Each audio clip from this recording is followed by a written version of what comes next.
Que signifie vraiment être riche? Est-ce la taille de votre compte en banque, le luxe de vos possessions ou le prestige de votre statut social? Ces questions ont intrigué l'humanité pendant des millénaires, mais peut-être qu'aucune tradition philosophique n'a offert de perspectives plus profondes et pratiques que le stoïcisme. Fondé à Athènes, le stoïcisme présente une perspective radicale de la richesse qui résonne puissamment dans notre consumérisme moderne et notre tendance à la comparaison sociale. Les stoïciens ne confondaient pas la richesse avec l'abondance matérielle ou les signes extérieurs de succès.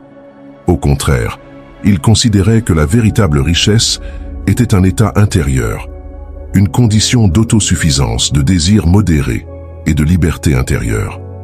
La vision stoïque offre une alternative rafraîchissante dans un monde où nous sommes constamment bombardés de messages assimilant le bonheur à l'acquisition.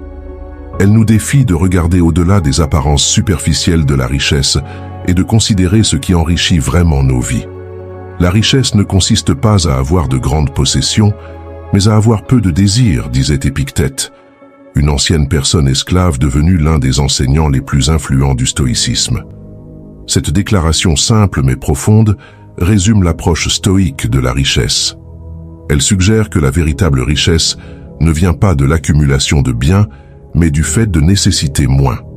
Sénèque, une autre figure emblématique de la philosophie stoïque, a répété ce sentiment lorsqu'il a écrit « Ce n'est pas l'homme qui a trop peu, mais l'homme qui désire davantage qui est pauvre ». Ces mots vont droit au cœur de notre dilemme moderne, le cycle sans fin du désir et de l'insatisfaction qui nous pousse à courir après la prochaine grande chose, sans jamais être pleinement satisfaits de ce que nous avons.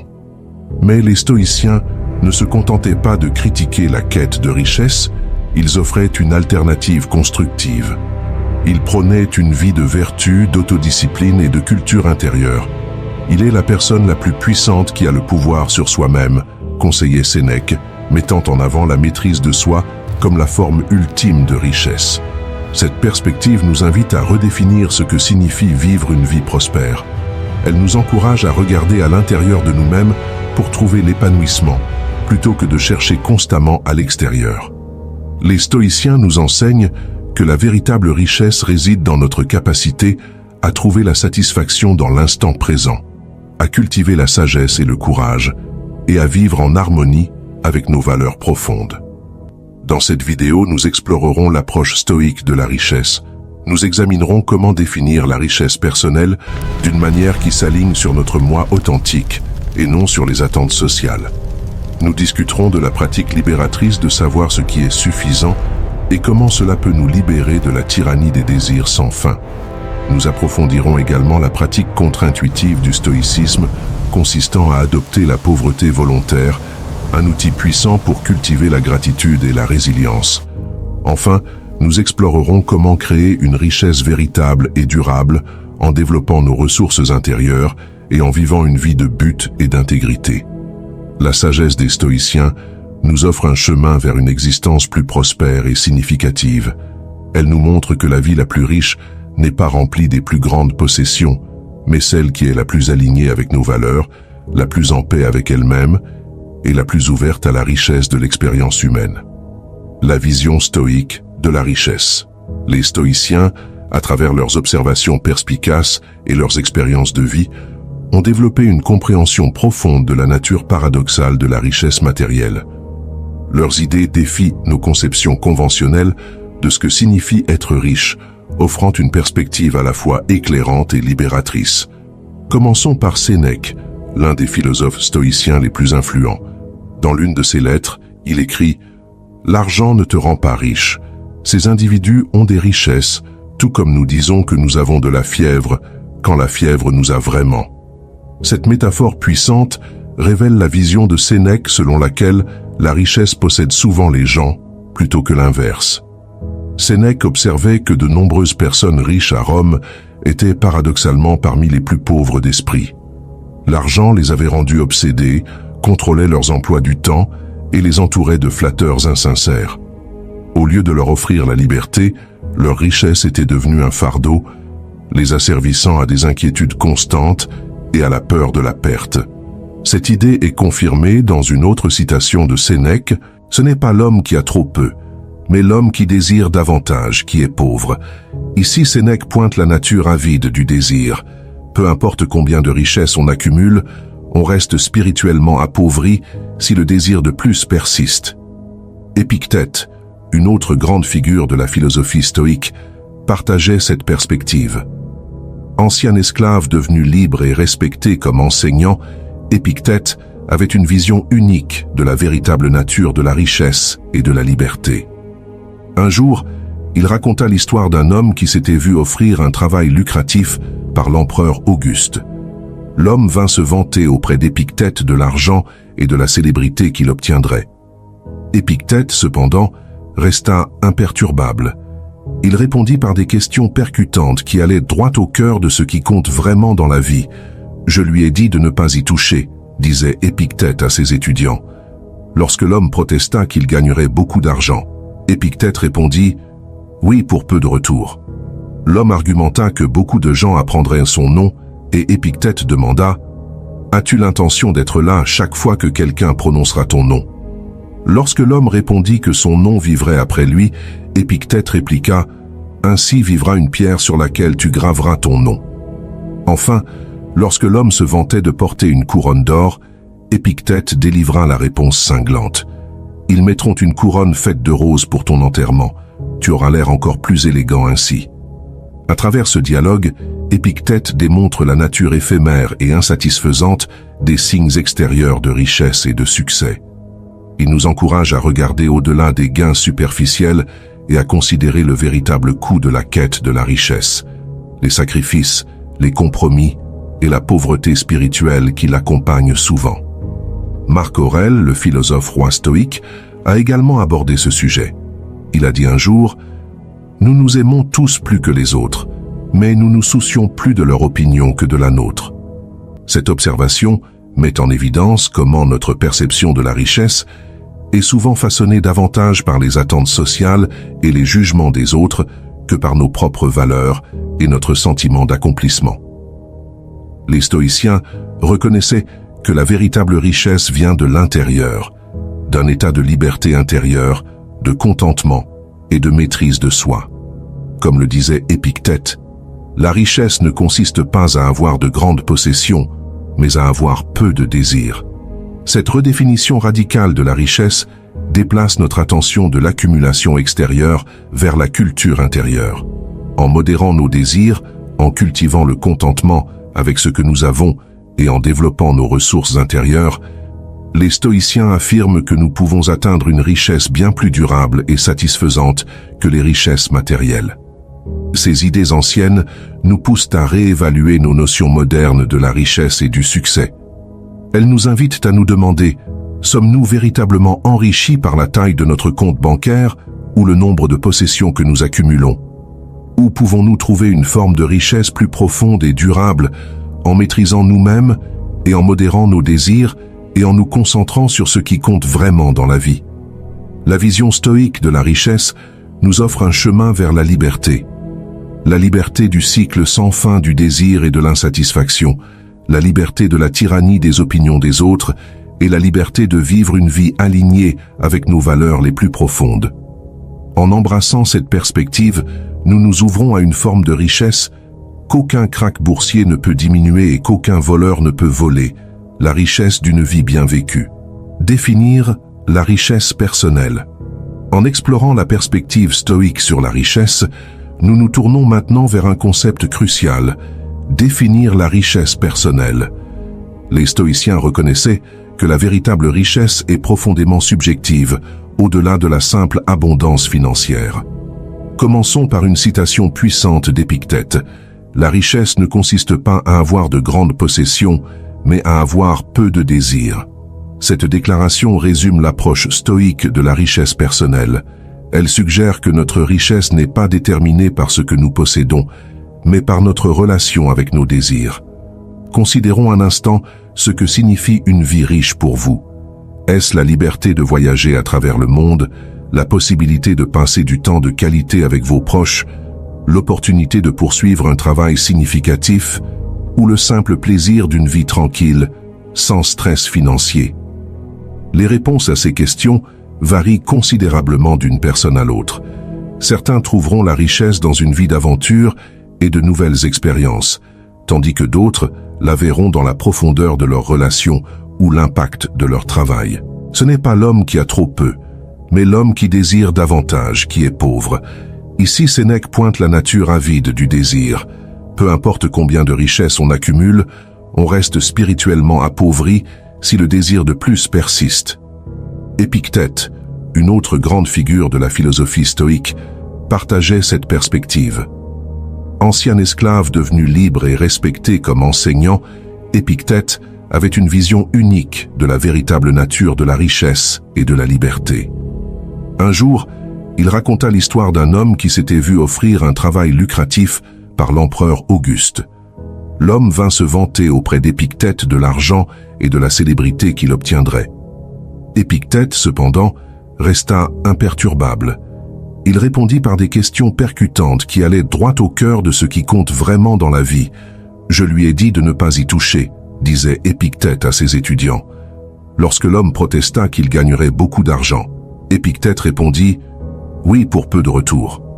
L'homme argumenta que beaucoup de gens apprendraient son nom et Épictète demanda « As-tu l'intention d'être là chaque fois que quelqu'un prononcera ton nom ?» Lorsque l'homme répondit que son nom vivrait après lui, Épictète répliqua « Ainsi vivra une pierre sur laquelle tu graveras ton nom. » Enfin, lorsque l'homme se vantait de porter une couronne d'or, Épictète délivra la réponse cinglante. « Ils mettront une couronne faite de roses pour ton enterrement. Tu auras l'air encore plus élégant ainsi. » À travers ce dialogue, Épictète démontre la nature éphémère et insatisfaisante des signes extérieurs de richesse et de succès. Il nous encourage à regarder au-delà des gains superficiels et à considérer le véritable coût de la quête de la richesse, les sacrifices, les compromis et la pauvreté spirituelle qui l'accompagnent souvent. Marc Aurèle, le philosophe roi stoïque, a également abordé ce sujet. Il a dit un jour « Nous nous aimons tous plus que les autres, mais nous nous soucions plus de leur opinion que de la nôtre. » Cette observation met en évidence comment notre perception de la richesse est souvent façonnée davantage par les attentes sociales et les jugements des autres que par nos propres valeurs et notre sentiment d'accomplissement.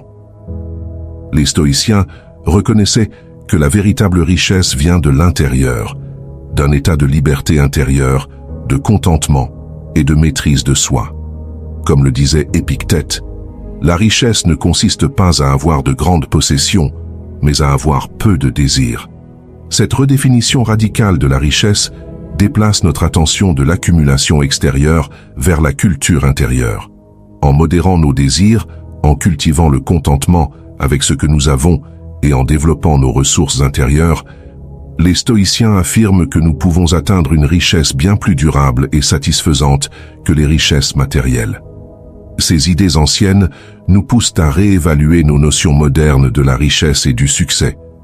Elles nous invitent à nous demander, sommes-nous véritablement enrichis par la taille de notre compte bancaire ou le nombre de possessions que nous accumulons? Ou pouvons-nous trouver une forme de richesse plus profonde et durable en maîtrisant nous-mêmes et en modérant nos désirs et en nous concentrant sur ce qui compte vraiment dans la vie?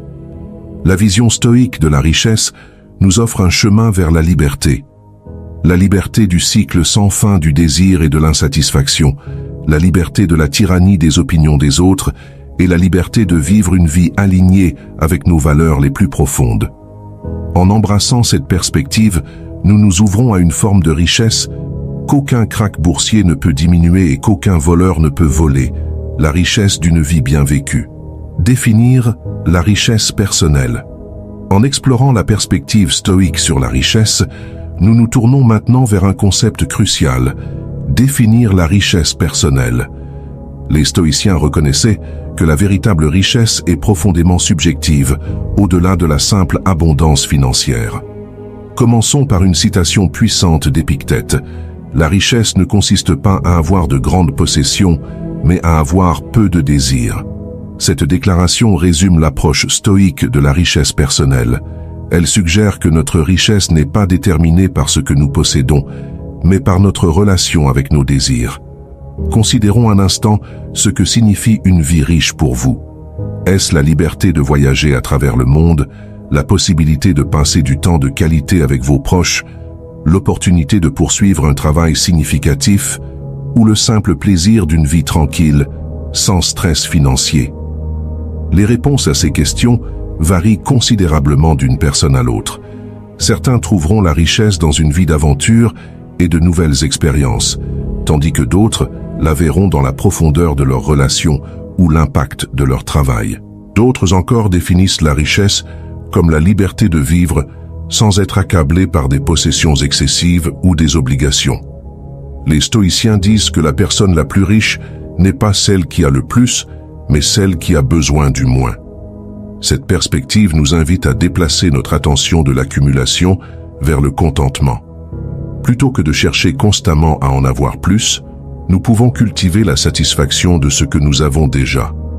Cela ne signifie pas que nous devrions abandonner toute ambition ou désir d'amélioration, mais plutôt que cela nous encourage à être attentifs à nos désirs et à faire la distinction entre ce dont nous avons réellement besoin pour une vie épanouissante et ce que la société nous dit que nous devrions vouloir. Les stoïciens mettaient également l'accent sur l'importance de l'autosuffisance dans la définition de la richesse personnelle. Un autre philosophe stoïque de renom conseillait « Rends-toi riche, non pas en facilitant tous tes caprices, mais en les supprimant ». Cela suggère que la véritable richesse vient de notre capacité à satisfaire nos besoins et à trouver le contentement en nous-mêmes, plutôt que de dépendre de sources extérieures pour notre bonheur. Considérons la différence entre une personne qui a besoin de divertissement constant, de luxe et de validation pour se sentir satisfaite, et une personne qui peut trouver de la joie dans des plaisirs simples, un travail significatif et sa propre compagnie. Qui, dans ce scénario, est réellement plus riche? L'approche stoïque de la richesse personnelle met également en valeur les richesses intangibles, la sagesse, la vertu, les relations significatives et la paix intérieure. Ce sont des formes de richesse qui ne peuvent pas être mesurées en termes monétaires, mais qui sont inestimables pour une vie bien vécue. Comme le rappelle Épictète, il est un homme sage qui ne se lamente pas pour les choses qu'il n'a pas, mais qui se réjouit de celles qu'il a. Cette attitude de gratitude est une forme de richesse qui nous permet d'apprécier et de vivre pleinement la richesse de nos vies dans l'instant présent. Définir la richesse personnelle en termes stoïques implique également d'aligner notre définition du succès avec nos valeurs les plus profondes. Il s'agit de créer une vie qui soit riche en sens, en but et en épanouissement personnel, plutôt qu'une vie qui semble simplement impressionnante de l'extérieur. Prenons un moment pour réfléchir à cela. Quelles sont les choses qui enrichissent vraiment votre vie? Quelles sont les expériences, les relations ou les accomplissements qui vous font vous sentir véritablement riche? Comment votre vie changerait-elle si vous orientiez vos aspirations autour de ces sources de richesse authentiques, plutôt que des attentes sociales liées à la richesse? En définissant de manière réfléchie ce que signifie la richesse personnelle pour nous, nous posons les bases d'une vie véritablement riche. Nous nous libérons de la poursuite sans fin du plus et nous nous ouvrons à l'abondance dans nos vies. Rappelez-vous que dans la vision stoïque, la personne la plus riche n'a pas la maison la plus grande ou la voiture la plus chère. C'est la personne qui a cultivé la paix intérieure, trouve de la joie dans ce qu'elle a et vit en accord avec ses valeurs. En avançant, laissons cette sagesse stoïque nous guider pour redéfinir la richesse selon nos propres termes. Aspirons non seulement à l'abondance financière, mais à une vie riche en contentement, en sens et en épanouissement authentique. Numéro 3. Savoir ce qui suffit. Dans notre parcours à travers la sagesse stoïque sur la richesse, nous arrivons maintenant à un concept crucial. Savoir ce qui suffit. Cette idée est centrale dans l'approche stoïque pour vivre une vie riche et épanouissante. Commençons par une vieille et profonde déclaration. Si tu ne considères pas ce que tu as comme suffisant, tu seras malheureux, peu importe combien tu possèdes. Cette perspicacité puissante touche au cœur de notre lutte moderne